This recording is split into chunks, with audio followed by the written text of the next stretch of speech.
Today I'm going to share with you one of my favorite southern dishes, Carolina shrimp and grits. I've got the shrimp and I've got the grits, so let's get cooking.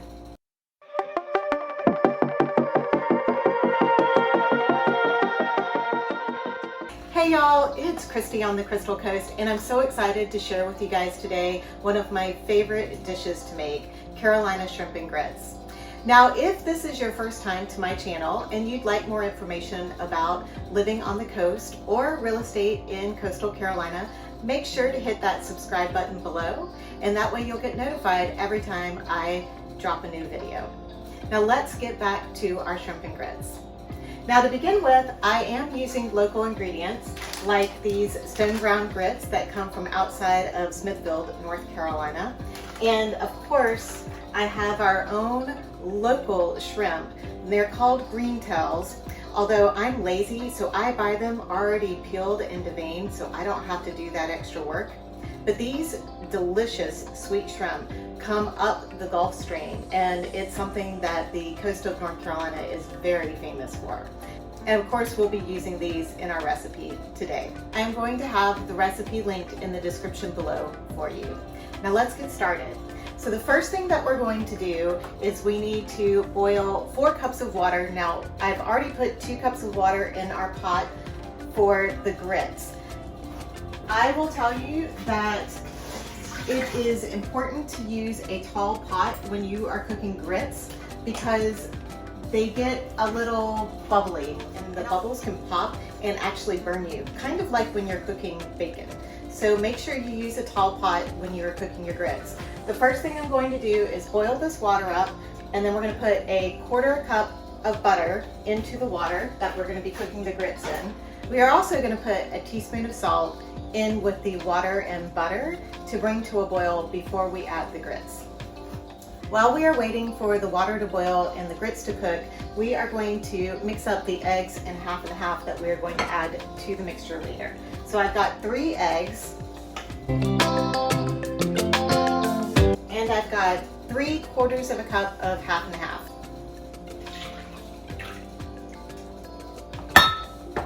And we're just going to whisk those together.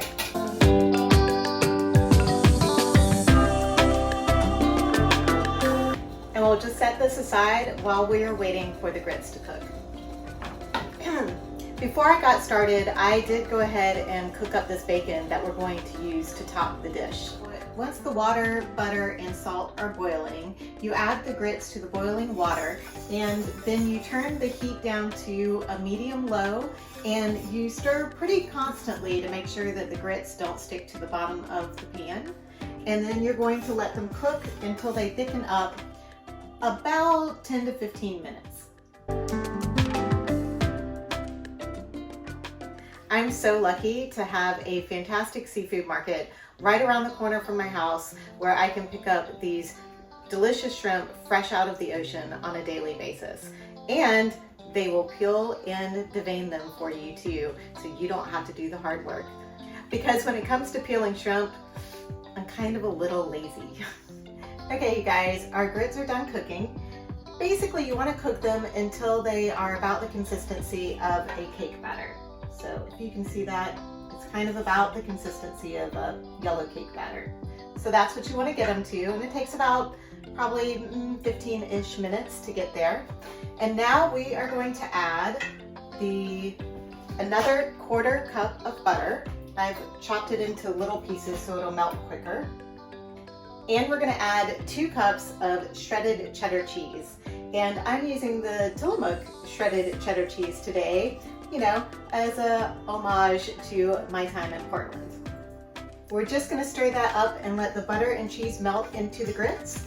And once that's all combined, we're now going to add the eggs and half that we mixed together earlier.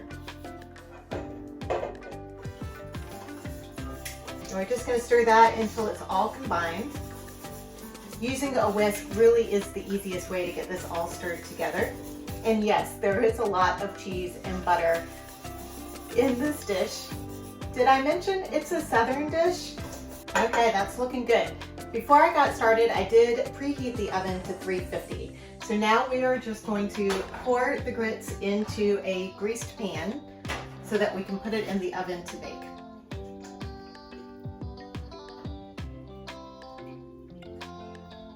You want to make sure to scrape the pan and get everything up here.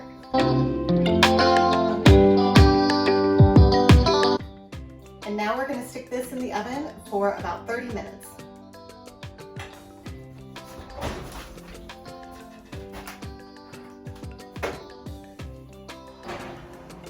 So we got about 15 minutes until the grits are finished baking, so I'm going to cook the shrimp now. I'm going to start with heating a tablespoon of butter on about medium heat, and we're going to saute up this 1/4 cup of onion, and this is a Vidalia onion. You really should use a sweet onion in your shrimp and grits. Vidalias, of course, are a southern sweet onion. If you are on the West Coast, you could use a Walla Walla, or if nothing else, just make sure you get a sweet white onion that you use for this dish.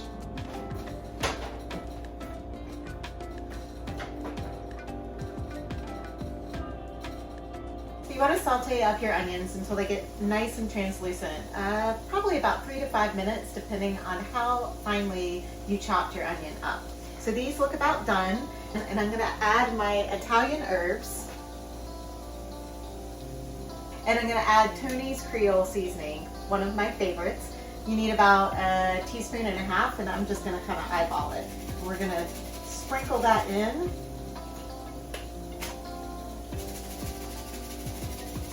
It also kind of depends on how spicy you like your dishes. I like mine a little more spicy, so we're going to add a little more. I like adding the spices to the onion. For some reason, I think that it just makes it more flavorful when you do it at this step in the dish. We're going to mix all that up. Add another tablespoon of butter. Let that melt down.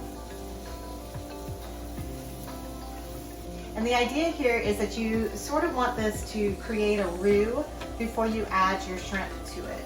So making sure it's kind of a nice and thick gravy sort of consistency to it. Okay, so that butter's all melted. Now it's time for the magic. We're going to add the shrimp in. And we want to make sure we saute these until they're nice and pink and cooked all the way through. You definitely do not want to be eating raw shrimp. There can be a fine line between undercooking and overcooking your shrimp. So once I see that both sides of the shrimp are all pink, I will sometimes put the lid from my pot that I use to cook the grits in on top to let them steam just a minute or two so they cook all the way through. Okay, those are looking nice and done and tasty. So we're going to turn off the burner, put the lid back on them so they stay nice and moist, and wait for the grits to be done. Okay y'all, it's time to take the grits out of the oven. As you can see, they're a little brown on top and a little jiggly, which is fine. That's the way they're supposed to be. Now, once you have them out of the oven, this is a dish that you can serve as a casserole and leave it in a casserole dish like this to serve up at like a potluck or a dinner or something like that. So that's how I'm going to prepare it right now. Pulled it out of the oven, and now we're going to spoon the shrimp on top.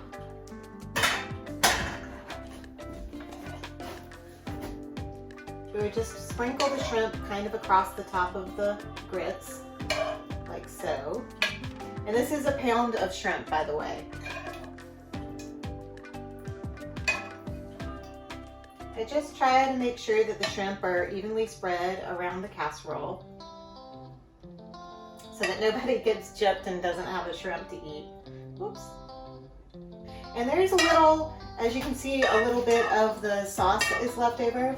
I don't want to put it all on the casserole because it makes it a little too moist for my liking. I don't like it kind of that damp, but I do want to put just a little bit on here. So I'm going to grab another spoon and kind of scrape some of these onions so I can get the onions onto the casserole. And then I'm just going to spread a little bit of the gravy over so you get some of that yummy flavor from all the spices.